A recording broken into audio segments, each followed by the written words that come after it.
And I'll recognize myself for 5 minutes. Administrator, if we could start with Clean Power Plan 2.0.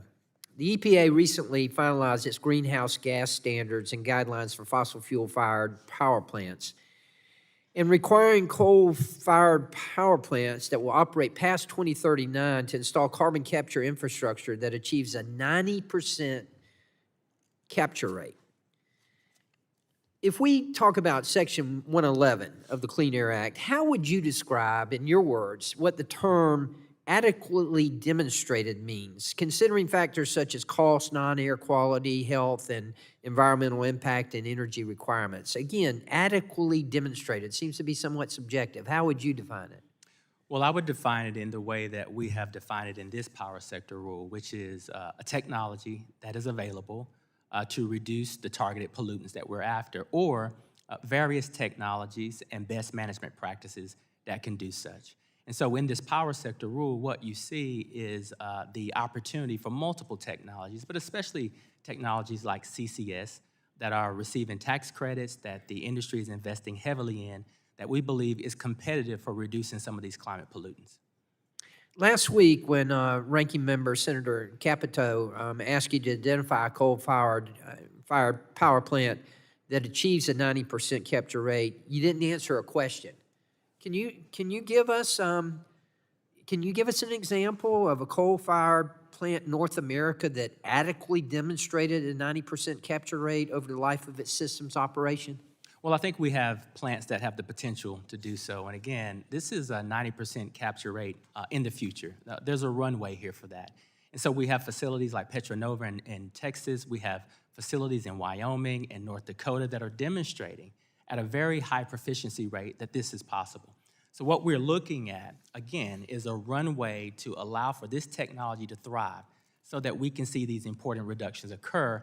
And there are billions of dollars in the Inflation Reduction Act and the Bipartisan Infrastructure Law that lay the groundwork that utilities are currently taking advantage of to meet what we believe is a reasonable goal. So should we add on there just potentially adequately demonstrated? I mean, you say there are examples of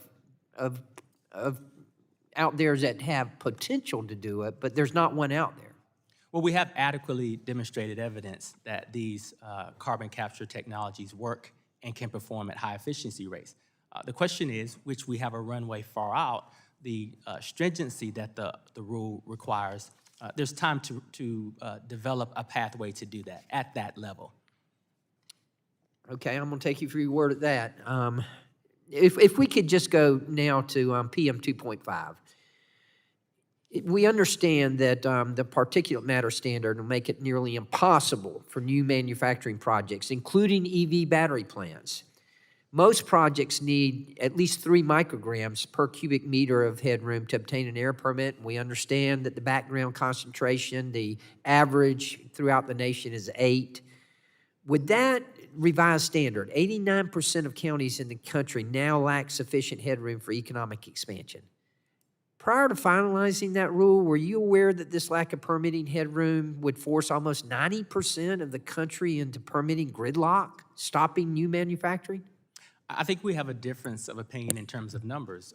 We project that when the PM NAAQS fully kicks in, 99% of counties will qualify for the levels that we've set. How can there be that much of a difference between one side saying that almost 90% aren't going to be able to adhere to it, and you're saying 99% will be able to? Yeah, we've modeled it out, and I would, like to Can you share that model with us? I'd love for our staff Can I share an to get together example and with talk you? about that. We have the single largest economic development project in the history of our state in my district, and it was approved before this rule went into effect. It's the Hyundai EV plant. We're very excited about it. Very excited. Getting a $5.5 billion investment, creating 8,100 jobs. But in my district, the background concentration is 7.3, and Hyundai estimates that it would increase the concentrations by 2.5. That would put them in violation. If they were applying for the permit now, they wouldn't get it. Well, I'd love to talk to specifics about plants themselves, because I think when you're looking backwards, yes, they've applied for a permit, they've qualified, they're there. Looking forward at the new standard, again, we've modeled this out. 99% of counties in this country will meet that standard. So there's 1% out there that we have to engage with.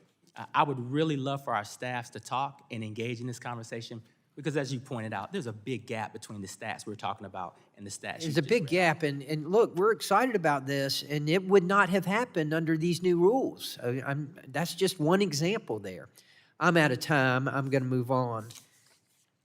At this time, I want to recognize the